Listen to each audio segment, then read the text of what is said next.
Hello, it's Colleen with Self Discovery Through Art. And today I just want to take you through what a finished art journal looks like and talk to you because my site is about self discovery through art.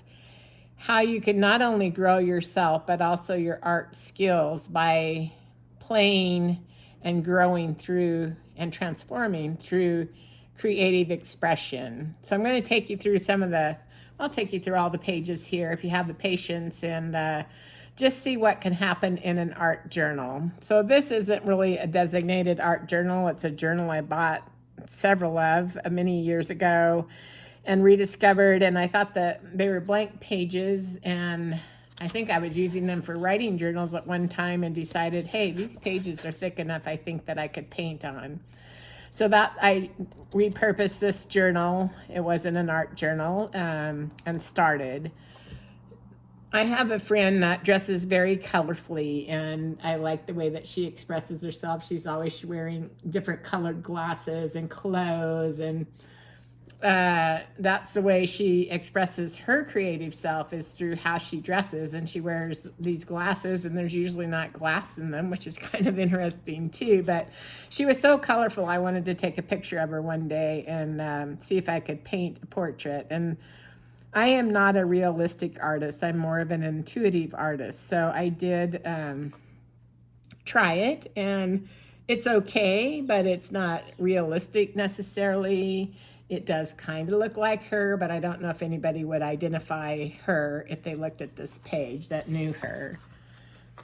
So part of my creative journey is also that my longer term goal, now that I've been in the arts and the creative expression for probably a good 12 to 15 years, is to see if I could write some stories and illustrate a book.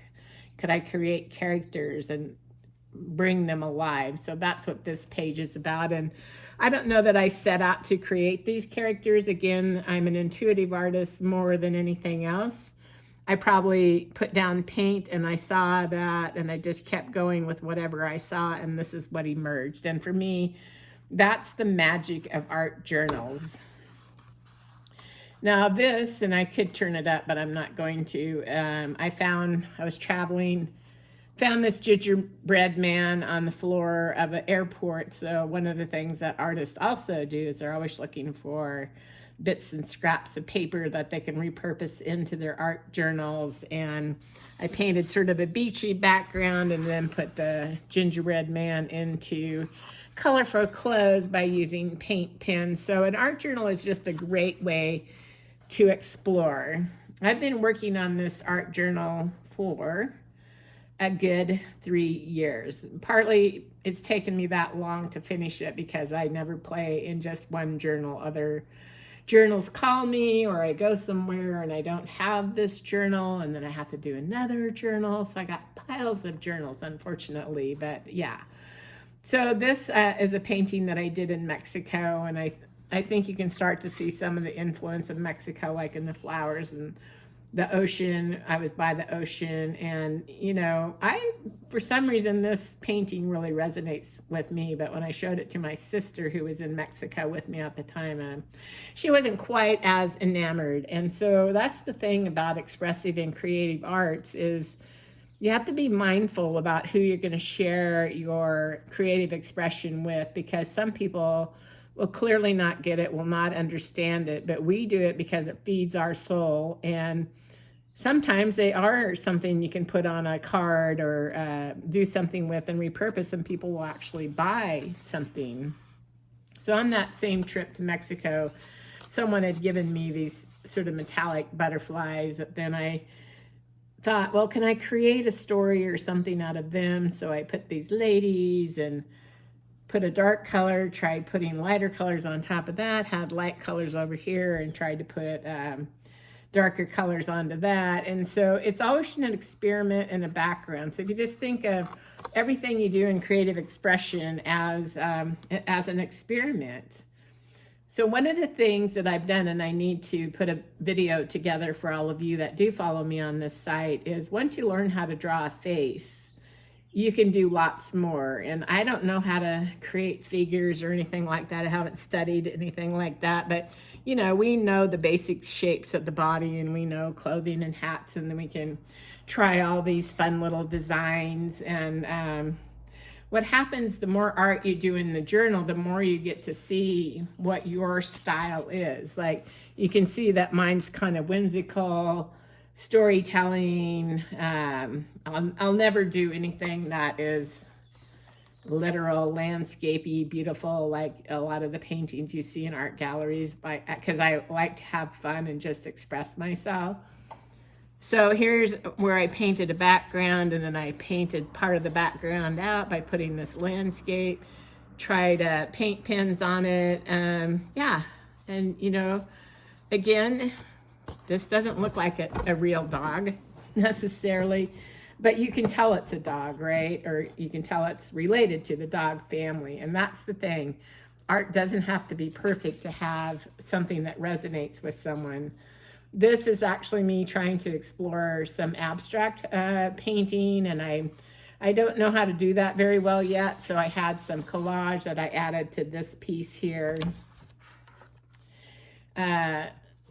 This rabbit happened to see online something similar and decided, hey, I want to try some of that design and see what I would do with it. So I came up with my own concoction of something that was inspired by something online. And then I'm always listening symbolic, or most of the time I'm listening symbolically to life. And when I was in Mexico one winter, there was an owl that lived in the palm trees, and it came out. We saw it on winter solstice, and so I wanted to put that memory in my art book. And then I just finished and add these little finishing touches this winter. But an art journal can be a place just to explore, try things on. This one I wrestled with a long time to say, is she finished? But she's not really a finished product, but at the same time she is, because I like her expression, and it's nothing about it is correct or anything, but she's got her own life going on there. And so I'm leaving her as is. Here's another Mexico inspired by their colors and design. So the nice thing about when you travel, you get to look around and be inspired by what other people are doing. Another try at abstract by putting colors, layers, and then using ink pens or paint pens. And yeah, it's still a mystery to me about what makes a good abstract painting, but in a journal you can try, and you never have to show it to anybody, and it's all practice for you. So that's how you're growing your art skills. I was walking down the street one day, these papers were on the streets like a color book of a kid, and so I picked them up and tried to do a little abstract with those pieces in my book. Again, faces can turn into animal faces. Once you learn how to do eyes, nose, and lips, you can pretty much create lots of different creatures. Again, you can see I like playing with color. I like color a lot in my art. I would say that color is one of the things that distinguishes my voice as an artist.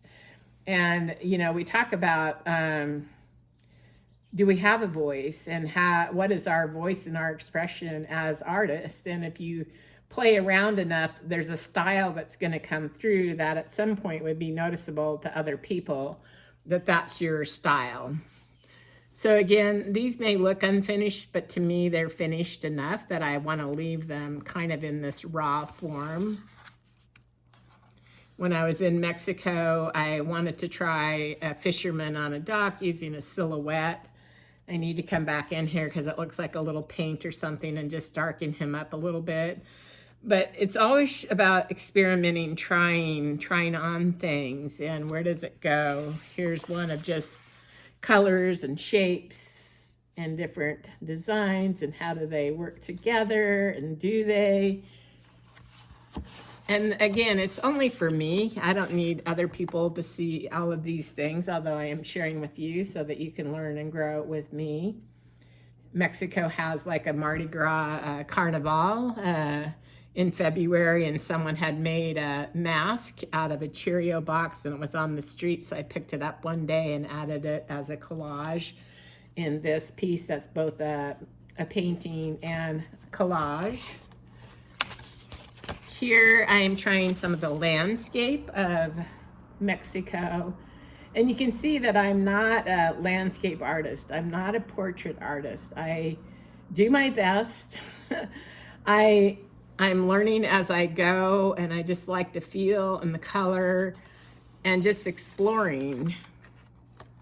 I like faces and exploring faces, and many of the faces turn out like this one again is kind of creepy looking, but very expressive again, you know, and nothing about the eyes, nothing about any of that anatomy is correct, but it also, just like these, they have their own essence of, that they have their own personalities, let's say, even though they're imperfect. Inspired again by some of the imagery in Mexico and the colors and shapes. This painting came out of that, playing with a lot of paint pens. This again, playing with faces as a possibility of illustrations. Trying what happens when I put a dark color and I use my paint pens to go over the top of that. So again, it's a lot about curiosity, about what happens. This is collage. I was with a friend one day, we were playing. Again, this is trying on some abstract. It looks like I use like a lot of oil pastels on here. And when you're using pastels or oil pastel, chalk pastels, you do have to use a fixative in your book or it will run into your other pages. Again, see, this lady is not perfect. The way she's slanting her head, probably not perfect, but she has her own personality and expression again. And I don't think art has to be perfect to express something. This winter, I was playing a little bit more with collage in my journal. I bring my art studio with me to Mexico now because we're there 4 months, and I bring collage materials, paints, etc. A full-on basic art studio. We have a little trailer that we pull with our RAV4 down there, and it has art supplies and books, pretty much it. And here's again probably a painting inspired from the colors and things of Mexico. Again, not a perfect dog, but you get the sense that it's a dog, and I think that's really what's important. Playing with some leaves that I found on the street. What happens if I just put some paint on them and splash them down, which is where that backgroundy thing comes. I was playing with some stencil things and using spray paint. Added some papers. So this is kind of a mixed media piece here. Here I was actually in a class where there was a teacher sharing with us about abstracts and trying to learn more, but again, I don't quite have that down about how the darks and lights and shapes, but I mean, I think one of the amazing things about playing in the world of creative expression, whether you're a musician, a photographer, you can always keep pushing your edges and you never arrive anywhere. Like you keep trying things and learning and growing, and things evolve and change, and you just never arrive. There's always something new again to keep learning, or some place that your own psyche takes you that you couldn't have imagined when you first started down this path. So that to me is one of the exciting pieces about having an art journal too. And one of the things I do is if I'm inspired by an image I see on Facebook, I'll put it in my phone and keep it, and then try that as an experiment later, trying to make it mine, not fully copying the person's image, but being inspired by that person's image as an idea for later. And sometimes the ideas work, sometimes they don't quite work, or they didn't feel like they came all the way together. This is one, I think it's done, but it doesn't do anything for me to look at it necessarily, other than to feel like, there's something still not quite right about that painting. And that's okay. You can do that in your journal. Here I'm playing with different colored backgrounds, adding with paint pens on solid colors, the flowers, letting that girl's face be green and just painting the face over that. So it's really just a place to play and grow and enjoy. And here's pretty much collage over paint.